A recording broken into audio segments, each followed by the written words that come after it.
അമ്മി സവാള 4 കിലോ പറഞ്ഞ 4 കിലോ. പിന്നെ വെളുത്തുള്ളി എത്ര? ഈ പറഞ്ഞു തരുമ്പോ കട്ടാകണം എനിക്ക് ഇഷ്ടമല്ലോ. പറഞ്ഞു തരുമ്പോ കട്ടാകണം എന്തിനാ? എനിക്കിവിടെ പണിയണ്ടാ. വെളുത്തുള്ളി എത്രയാണ് വേണ്ട? വെളുത്തുള്ളി 400 ഗ്രാം. 400 ഗ്രാമാ. പിന്നെ മുട്ട കട്ടായിക്കണ ദേഷ്യം നിൽക്കും. വാപ്പച്ചി കുഞ്ഞൂടെ വീട്ടിലുള്ള വഴിയുണ്ട്. ഇവിടെ കുമ്പളങ്ങ വീഴുന്ന റൈറ്റ് ചെയ്തിട്ട് 3ാമത്തെ വീടാ. പിന്നെ എന്തെങ്കിലും വാങ്ങിച്ചിട്ട് പോണം.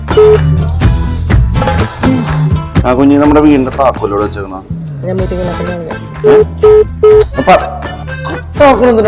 മീറ്റിംഗ് പിന്നെ വിളിക്കാന്ന് പറയുന്ന സമയം മുതൽ താക്കോലോട് എന്ന് പറയാൻ വേണ്ടി കൊണ്ടുവരാം. എടാ വൈകിട്ട് നീ ഓഫീസിൽ നിന്ന് എത്ര മണിയോടെ എത്തണം? എന്നെ ആ സമയത്ത് വീട്ടിൽ. ഹലോ ഉമ്മ വിളിക്കണ്ടല്ലോ. പകുതിക്ക് വെച്ച് കട്ടാക്കണതിന്റെ വിഷമം വന്നാ ഞാൻ കാണിച്ചത്. ആ ഉമ്മി പറ. ഇത്താതനെ വിളിക്കാൻ പോയില്ലെങ്കിൽ